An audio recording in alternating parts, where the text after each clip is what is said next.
Hi, everybody. Welcome to Unique You, which is all about featuring real life achievers and inspiring personalities in association with Awesome TV. And today I have a national award winning child psychologist who studied from and certified from Stanford University, presenting Urvashi Masale. Hi, Urvashi. Welcome to Unique You. Thank you so much, Dipti. It's such a pleasure being here today. Absolutely. So, Urvashi, could you just tell us something about your childhood days and what would a 5 year old Urvashi want to be? Of course, I mean, this is such an interesting question you asked me, especially being a child psychologist. Well, who doesn't like talking about their family, right? And for me, I feel I've been one of the very few blessed individuals that had a very supportive childhood. My parents and my family is a very highly educated one. I belong to a family of doctors Wow. and scientists, and they've always been extremely loving, supportive of all my decisions. And all I could say is that I've had a very wonderful childhood with, you know. Always being surrounded by people who love me, that includes my family and friends. And coming to the question that what would a 5 year old Urvashi want to become? I would say, I guess when I was 5 years old, it's very different because today 5 year olds know Yeah. what they want, what they like, what they don't Absolutely. like. Yeah. But when I was 5 years old, all I could think of was just playing or having fun, and yeah, and I think in some ways that's how it should be. That innocence that a Absolutely. 5 year old should have should be retained. Was there a pressure that, oh, you belong to a family of doctors, you also have to be a doctor? Like, in 3 idiots, they say, Are, mera beta to doctor hi banna chahiye. So, like I just mentioned, I was very lucky because my parents were always very open minded. They always felt that I should follow my dreams, I should do what I really love because um, it was never about fulfilling their ambition. It was more about finding my own unique path and interests and what I love to do. But yes, belonging to a family of highly educated people, they always valued education. And Absolutely. maybe back then, it was just something that we had to do. Like, okay, you did your schooling, then you did your bachelor's, then you do your master's. Absolutely. But now I realize the worth and value of it. And I would like to tell everybody who's listening to this podcast that please make sure that your children first get the right education, because Absolutely. education never goes to waste. Even after you're in your 30s or 40s or married, and you want to do something, it'll always hold you in good stead. So please make sure that your children do follow their dreams, do whatever they like, but are always backed up with a solid foundation of education. Absolutely. Solid foundation of education is the base of everything. But Right. today, in a world where there's so much information available, with the kids having the phone in their hands, and I think this is a challenge because Right. all the kids, talking about overexposure, controlling screen time for kids, and of course, not being able to control the usage of phones with so much of extra information, how does one tackle that? Dipti, I'm so glad you asked me this question because being a child psychologist, this has now become one of the most common questions which is being posed to me by parents because, it's become so common to see that children are so attracted to their devices and it's hard. And, even if I may take, the liberty to use the word addicted to Yes, their phones, exactly. and like you rightly just said, that has become their primary source of information. Sometimes we jokingly in our community say that it's become an Instagram academy, or WhatsApp or Google academy of sorts, where children are getting their primary information, what they should believe, what they should like, what they shouldn't like. And that is the problem, that this information is shaping their attitudes, beliefs, and their thought processes and how they should be living life, which is a very, very dangerous path. Absolutely, because probably a higher middle class family is watching a luxurious lifestyle of their peers and thinking, like, this is right, and even I Right, want this. And right. they keep comparing. How does a parent deal with such situation? Like, You know, you're absolutely right, Dipti, and you pointed this out very rightly because today so much information is being posed, and it is only a very one sided information that Yeah. how only luxurious things or material gains can make you happy. And, you know, Absolutely. as a child psychologist, I can say very confidently that till the age of 18 to 20, you know, young minds and teenagers and children's brains are still developing. And when they are exposed to such information, they are losing their happiness because they have they keep comparing they their keep happiness to comparing, this. and more than that, they feel happiness is only felt when you achieve a certain criteria or way of Correct. living. Only if you travel business class, or only if you eat at particular restaurants, Only or if you have branded vacation, bags. or you have branded bags, branded phones, or you wear branded clothes, and you know, they actually start feeling lesser, you know, just because they don't possess those things, and they have attached their happiness to having, you know, owning or possessing such things. And it's becoming extremely difficult for parents to keep up because a lot of parents come to me very unhappy, even crying that their children hate them. Correct. You know, their children, you know, are rebellious, disrespectful if their parents cannot provide the Instagram or social media standard of life for their children. And, you know, it's become a need of the hour that we teach our children to value real things, Real happiness. happiness, and to show them that happiness is not necessarily something that you have to gain as a result of achieving Correct. certain, you know, standards. Yes, why not? Everybody wants good things in life, but that shouldn't be the deciding factor Absolutely. of whether you should respect your family, be happy, or, you know, achieve, you know, be satisfied with yourself Absolutely. in life, isn't it? Yeah, of course. Also, talking about kids as young mothers or fathers, or raising children in the society, what are those top three things you think they are doing right, and what are the top, or maybe few things which you think are not right, and how can one achieve that good state of mind for their kids? Right. So, you know, honestly, being a child psychologist, I do a lot of personal research, and a lot of things have, you know, fascinated me. And like you asked me, that what are parents doing right nowadays, Yeah. you know? This is just a personal opinion, not to generalize, but I feel what parents are doing right nowadays is that they are understanding that children too have a voice. You know, they're trying to understand their children's perspectives, they are trying to understand their children better. You know, initially you could see, you know, the previous generations, it was a very one way conversation where parents said, do this, and, you know, We would children do had it. to follow, right? Yeah. They had no other option. But maybe, luckily, my parents weren't like that, but a lot of Yeah, parents were, right? absolutely. But now parents are becoming more aware.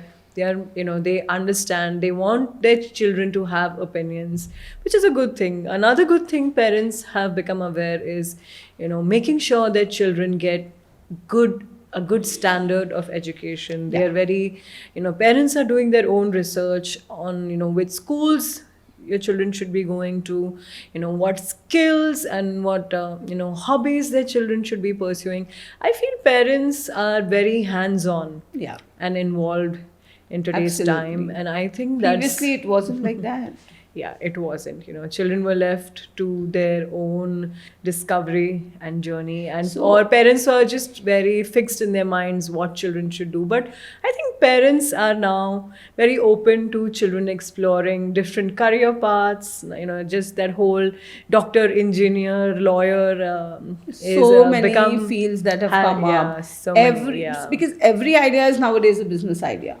I don't Right. think there is any stone left unturned. Like who would knew that just delivering things, Swiggy, Zomato, Zepto, Right. nothing was available when probably Right. we were kids. But all of a sudden, out of COVID, we see so many of any small idea is turning into a multi-millionaire businesses. Like Absolutely. into, Yeah. you know, like Yeah. like in Just that you So have to it's execute opened it up well. new horizons. Yeah, I would absolutely. say, COVID has done that. Yes, For absolutely. a lot of us, we have started looking at things Think in a very different way, different yes. and a more optimistic perspective. Yeah.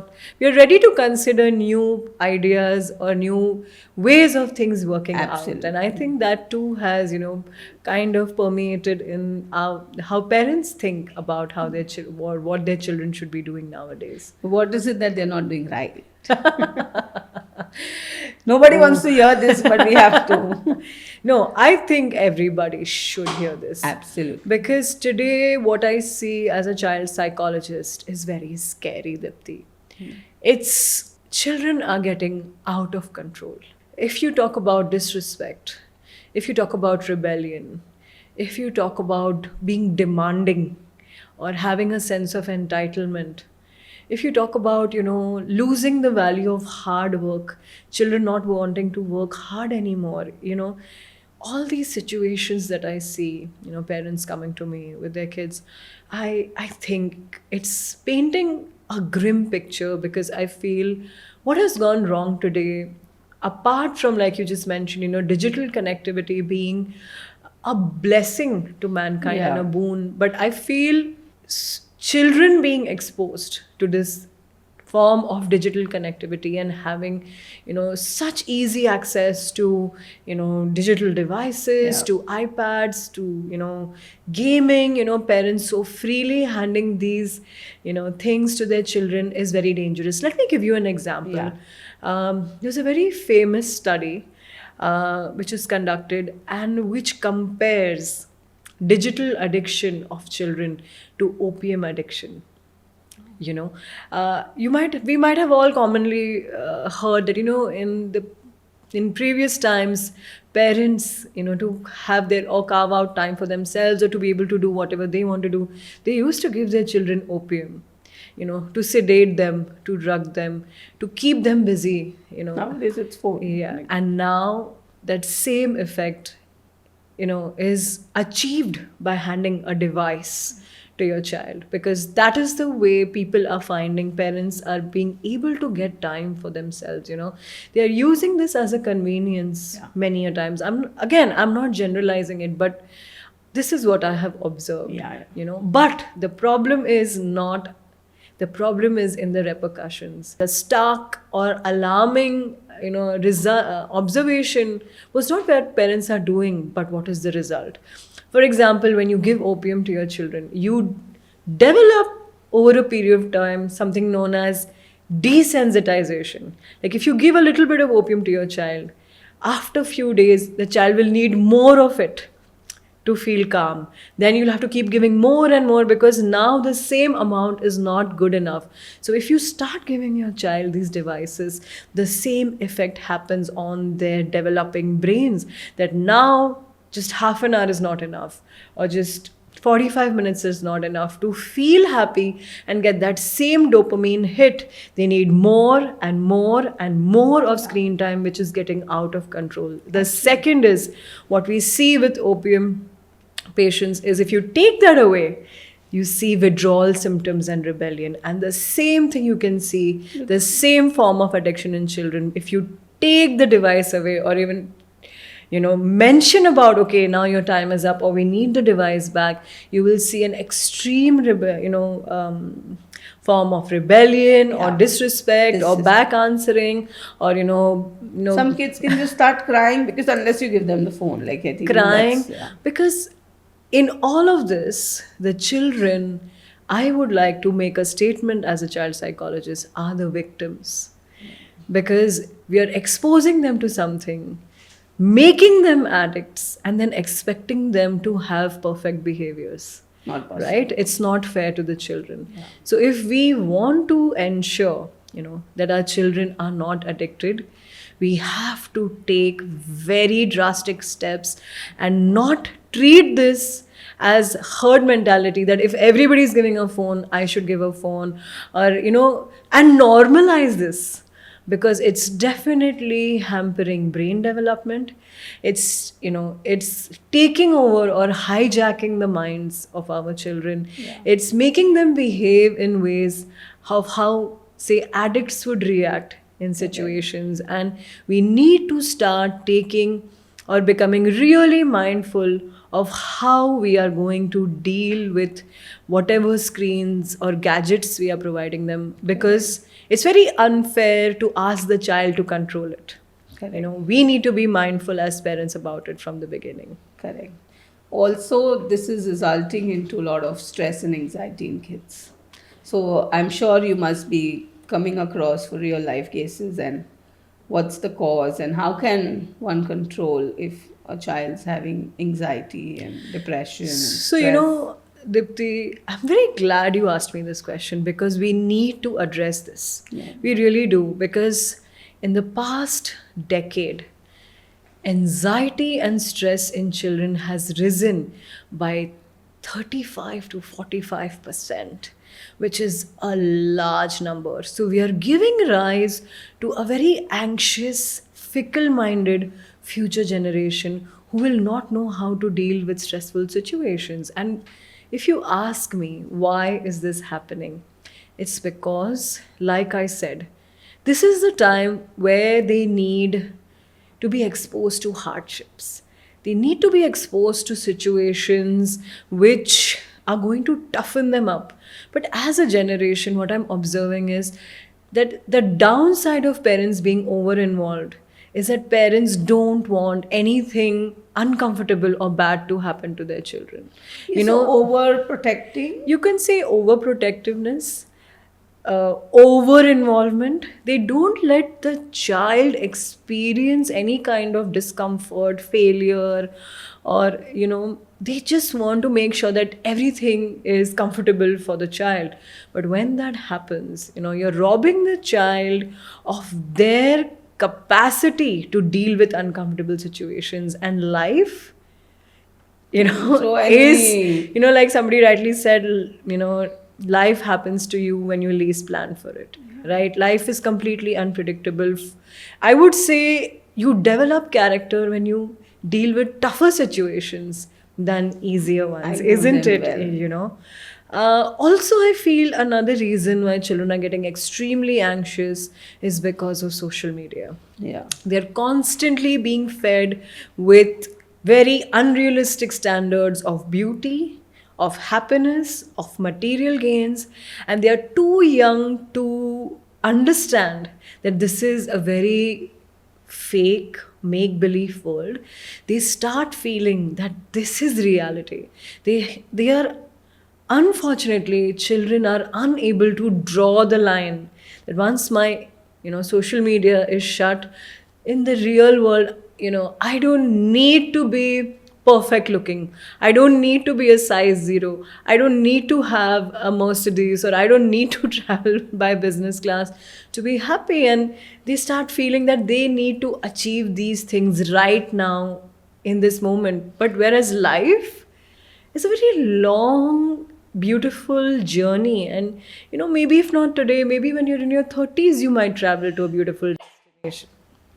Maybe when you're in your 30s, you might travel to a beautiful destination. So many people Things used happen to. at its own time. They don't Right. have the patience. They have lost patience. I think we were just talking yesterday about Yeah. the from 12 seconds to 8 seconds. Absolutely. So, what has happened in the last 5 years? The short Watch term time, memory attention span of children has been drastically impacted. Yeah. Just few years ago, it was 12 seconds. But now it's shorter than even a goldfish. It's become 8 seconds. So, children, because of the constant scrolling, the constant format of feeds which is put onto social media, they feel that information should be very short, and that is how their brains are getting rewired and affecting. So as a child psychologist, I am requesting parents that please do not expose your children to any form of short content format before the age of 18, because whether it's YouTube shorts or Instagram reels, they are good in their own way, but they have the power to rewire your child's brain We are seeing a high rise in ADHD cases, attention deficit hyperactivity disorder, because of overexposure to, this format of content where children have lost patience, they can't pay attention, parents want them to study, for longer hours, leading to a Absolutely. lot of conflict in families. Also, children today are resort to lying, disrespecting. How do parents Right. tackle that? you know, there is no one size fit all formula Absolutely. answer to Each to this, its own. because every family has a different reason why the child is disrespecting or lying or become rebellious in the family. But one thing I can say assertively is, no matter how different every family is, one thing commonly leads to children becoming this way, and that is the parents' behavior. Whenever parents come to me that my child is lying, short tempered, disrespectful, aggressive, verbally abusive, I only say one thing, that your child is a mirror. Yeah. You're looking into a mirror, because children only project back what is projected onto them. If you project light onto a mirror, it will reflect the right light back.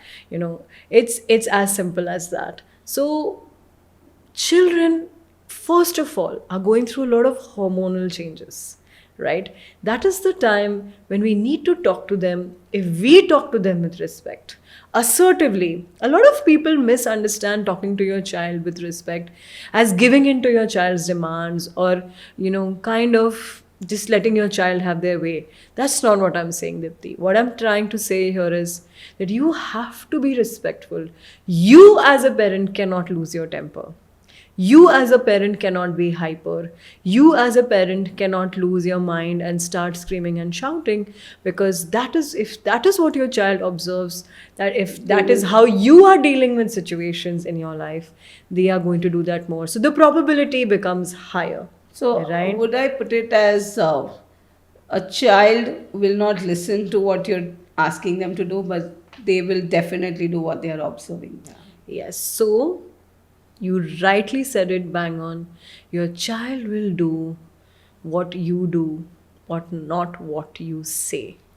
Let's put it that way, No, right? also, there's a difference in generation wise. Like, probably when you and me were kids, and like if you talk about 1980s kids, maximum of, I would not say maximum, but I guess a lot of mothers were housewives. Right. Today's generation, both the parents are working, lot of work stress, and of course, that reflects Yes, upon at home. definitely it does. So it's very important.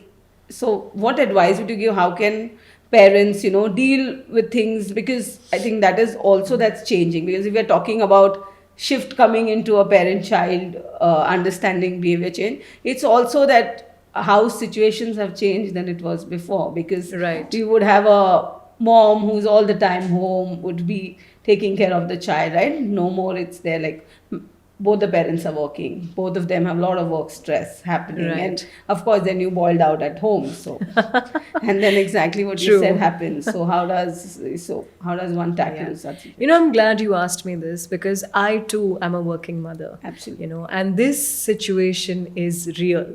And it's wrong to say that women should sit at home to, Yeah, yeah. only take care of children, because we too, as women, have ambitions, have talents, Yeah. and, we too deserve to showcase that. But having said this, um, let me tell you what I do, right? Yes, it is important to have a career. It is important, to focus on yourselves. But if you have taken the decision to bring a child into this world, it is also your responsibility to see that the right values are being passed on to your child. And you cannot, let me repeat this, depend on anybody other than yourself to do this. So, unfortunately, there is no magic pill that everybody can, parents can do whatever they like, and the children will grow up with the right values without rebellion, without, pointing this out to the parent that you were never there for me, right? So all I can say is what I do is that I make sure that as a mother, I have fixed work timings. I try to make sure that I don't merge or blend the two. That when I'm in office, I do my work there. But when I'm at home, I don't carry the office baggage or work or take work calls at home or finish assignments at home, because somewhere you have to compromise. You may not grow up the corporate ladder or the work ladder as you would, envision it, but at the same time, when you do that, you're ensuring that you're giving the right time to your child to pass on, like I said, the right values, the right education, because education is not just academic or in schools. The true or the right form of education begins at home. If you're talking about respect, if you're talking about how to handle situations correctly, if you're talking about dealing with life in general, these are the lessons or life lessons you learn at home. They cannot be taught in external institutions, especially in a country like ours where only academic education is of priority, which is good. But then who is to teach your children life lessons other than you, right? So if you're a working parent, I would strongly recommend that keep your ambitions practical and realistic. Prioritize your time with your child. Make sure that whenever you're at home, that you're not sitting on your mobile device or concerned with the other things happening, but giving your 100% to the child without what I mean is a nagging time. Absolutely. You need to have a very beautiful, fun, bonding time with your So child. the balance between your personal Yeah, and because what I've professional life. seen, what happens a lot is when mothers leave their work, they sit at home and start nagging the husband, nagging the child, and then the children and husband are like, you were better off when you were not around. Isn't it? Yeah. Right? So many times we see that because mothers feel, okay, now I'm at home, now raising my child correctly is my mission and agenda, and then they just kind of lose the joy of it.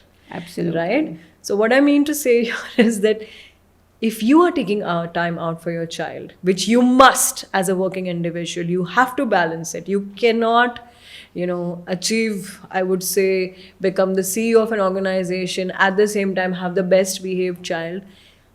I would say is a far-fetched idea. But have practical ambitions at work and also make sure that you're giving the right time to your child. But a lot of fun, quality, enjoyable time. Because if you're going to sit at home and nag your child, you're actually going to end up straining the bonds further and pushing your child away rather than getting them closer to you, which is the need of the hour. Absolutely. So, having such a successful career and impact over the years as a child psychologist, what is the next thing you're working on, Urvashi? Dipti, in my 15 years of experience with children and parents and their well-being and their mental health, I realized one thing, that things are getting tougher, by the day, because you could say increase in social media usage, digital devices, peer pressure. Parents are finding it very hard to communicate with children and, help them be on the right track. But at the end of it all, I'm a parent and I know a parent's heart, that in spite of these, obstacles and difficulties and communication barriers, you want to make sure that you're doing the best for your child, isn't it? Yeah. So just for this, just understanding, the struggle parents are facing nowadays,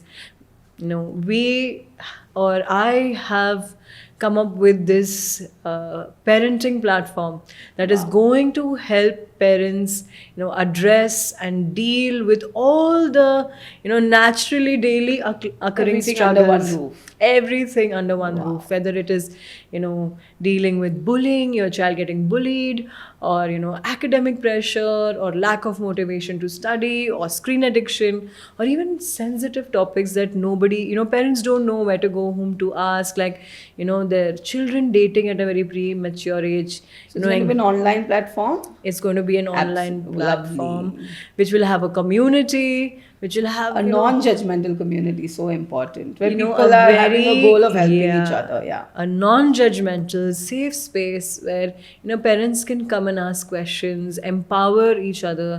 You know, everybody's doubts will be answered by Wow. expert child We psychologists. so look forward to your platform, I Thank you. think. So launching Thank soon, you. right?